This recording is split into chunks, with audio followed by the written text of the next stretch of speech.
Bonjour Bernadette, peut-être d'abord te présenter. Oui, donc je m'appelle Bernadette Dor et puis je vis dans un petit village qui est juste à côté de Lavelanet, qui s'appelle Rabotte, commune de Péreille. Et je suis donc conteuse, écrivaine et occasionnellement je loue un gîte également. Sur Rabotte. Sur Rabotte. Donc comment tu es venue au conte, à avoir cette envie de raconter des histoires? Le plus simplement du monde, je dirais. Tu sais que probablement, tu dois savoir que je travaillais chez Avelana. Et en 2010, lorsque l'usine a fermé, j'avais envie de changer d'optique au niveau professionnel. Et tout à fait par hasard, je suis allée au Festival du Conte à Sorate, où j'ai rencontré Olivier de Robert et Pierre Ricard, parce que c'est vraiment les deux qui m'ont donné cette envie.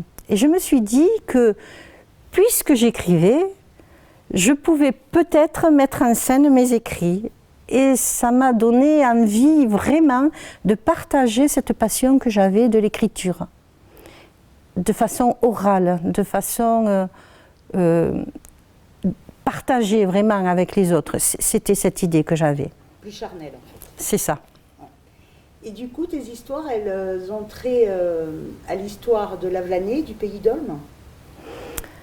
Elles ont trait effectivement à l'histoire de Lavelanet, du pays d'Olme, de toute cette région qui est si riche, qui est la nôtre, dans laquelle il y a tellement de richesses, tellement de vécu, tellement d'histoires, c'était difficile de passer à côté.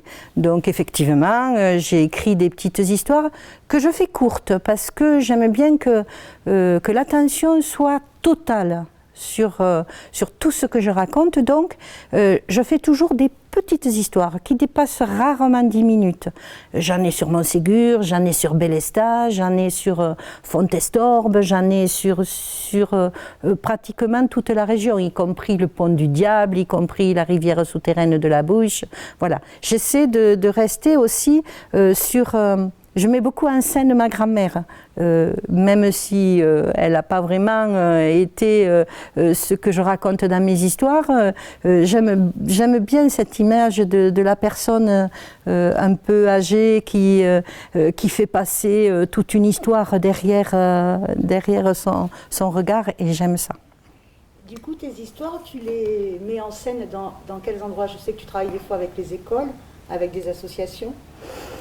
Effectivement, je travaille surtout avec des associations d'ailleurs. Je fais la fête du jeu tous les ans. La fête de la noisette, là, cette année, on ne m'a pas demandé, mais en règle générale, oui. Mais plus particulièrement quand même avec un public un peu plus âgé, puisque mon public de prédilection, c'est tout de même l'adulte. Je le fais dans mon salon de thé, qui est à Rabotte. Je le fais également partout où on me le demande, chaque fois les forges de Pyrène ou voilà, certaines au médiéval à Mirepoix. On m'a demandé, ça fait 4 ans que j'y vais maintenant. Voilà, donc chaque fois qu'on me demande. Et tu me confiais que tu aurais peut-être envie de participer avec l'association de Franck Farès à la fête médiévale qu'il organise à Lavelanet. Ah oui, pourquoi pas, bien sûr. Ça, c'est encore quelque chose qu'il faut voir, dans quelle mesure c'est faisable, pourquoi, comment, etc. Même au niveau de l'écriture, comme je te racontais tout à l'heure, j'ai écrit il y a 2 ans, je pense, pas cette année, l'année d'avant, j'avais écrit les scénettes des médiévales de Mirepoix qu'ils ont mis en scène. Donc oui, pourquoi pas participer à ça, même bénévolement, parce que c'est quelque chose qui me plaît. Donc ton prochain rendez-vous, tu sais que le public lavelanécien et ariégeois pourra te retrouver? Alors le très prochain, c'est le 12 novembre au Salon de thé La Piale à Rabotte. Sinon, nous avons en prévision le 26 mars, comme tous les ans, la fête des conteurs aux Forges de Pyrène. D'accord. Et là, il y a tous les conteurs ariégeois. Il y aura pratiquement tous les conteurs ariégeois. Nous sommes une trentaine et en général, on essaie de tous répondre présents parce que c'est notre fête à nous.